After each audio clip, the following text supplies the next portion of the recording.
a warm welcome to Whisky.com, where fine spirits meet. My name is Lüning, Horst Lüning. I'm the senior taster of Whisky.com.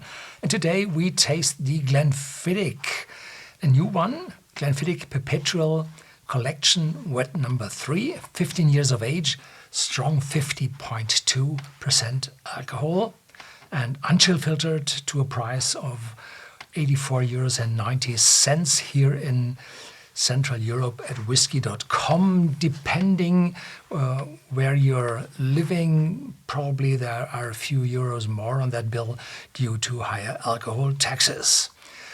This series of Glenfiddich is a special series called the Perpetual Collection Vat number 3, and refers to a vat where these casks are mixed, married together. It's a single malt from a single distillery, but those casks, multiple casks, are vatted together. And this is, well, the Vatting number 3.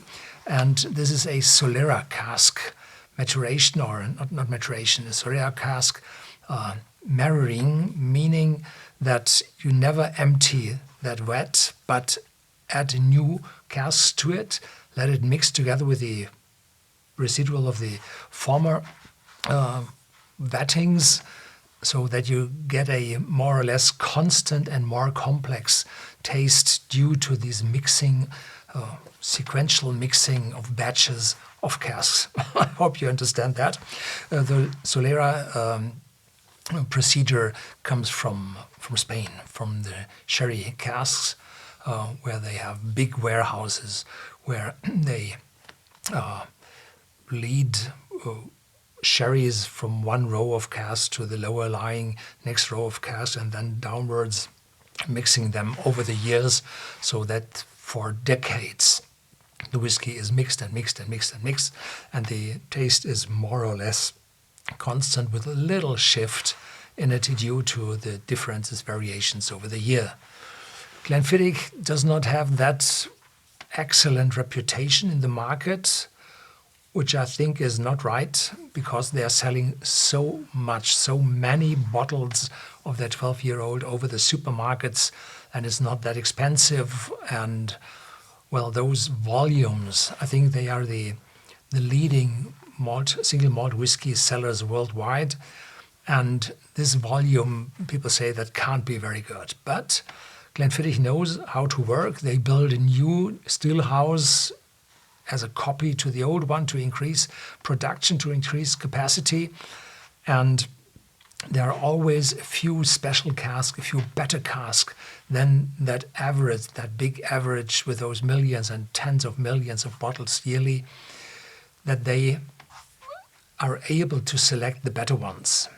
And this one is such a selection from juvenile casks, so first filled casks when nothing had been in before, and ex-sherry casks, and that together in a Solera, and then with a higher ABV. That sounds to me, I'm just thinking that this will be something special. And we had some experiments in the past from Glenfiddich, which were excellent ones. So here, volume really counts, because you're able to have a better selection in that particular bottlings. Yeah, enough told. The bottle is slightly different, I think, to the regular ones. And yeah, non-chill filtered. This is also very new for Glenfiddich. And most of the Glenfiddichs have 40% ABV for the mass market. There are a few ones with 43, and I think there had been some with the 46, but there are very, very few which come in cask strength. And this is not cask strength, this is high strength. So this is something special for Glenfiddich as well. Fruity, Highland style. Yeah, very good.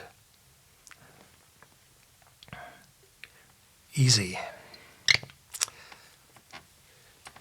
Glenfiddich increased production a lot and increased their warehouses, so that they were able to increase the age of the single malt whiskey they had, which carried no age statement but had been 7 to 8 years old.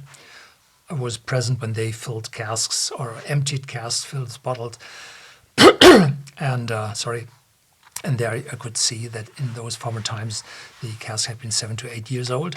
But then they increased production and storage capacity that much that they were able to switch for the regular bottling to 12 years. And of course, there are more bottles or more casks now available which have an age of 15 years. And yeah, if you increase capacity, you always have the chance to make things better. So this is fruity, juicy, a little sherry influence, probably a little honey note in it. So honey note always means a little sweetness in it. Depends how the sherry was made. A lot of sherries, those typical Oloroso sherry casks, they are completely fermented, so there's no residual sugar in that sherries. But Pedro Ximénez sherries have residual sugar in it, so they tend to give a little sweetness to the whiskey. But this one, I don't think that there is Pedro Ximénez sherry in it, or whiskey from Pedro Ximénez sherry cask in it. I think that this is Oloroso sherry cask, and the intensity is quite strong, and you feel a little cooling in your nose, probably due to the high alcohol content of 50.2. Yeah, cheers.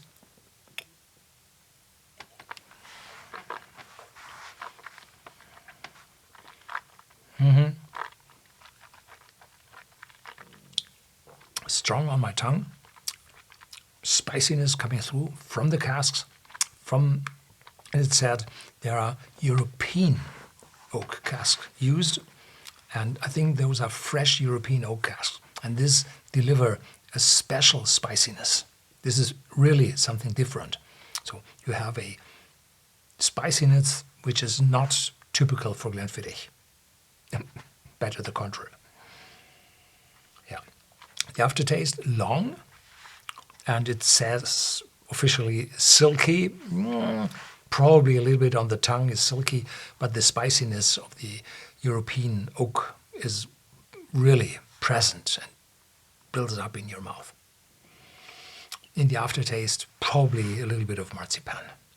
Yeah. So very intense.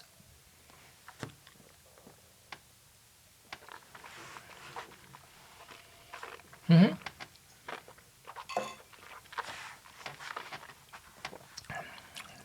50.2, strong and attacking your tongue. A little cinnamon note in it, probably a little bit of ginger. This spiciness from the European oak. And this is a whiskey.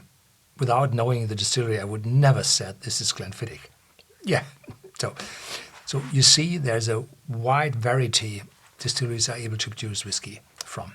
Yeah, that's it for today. Thank you for watching. Stay tuned, and there's more to come.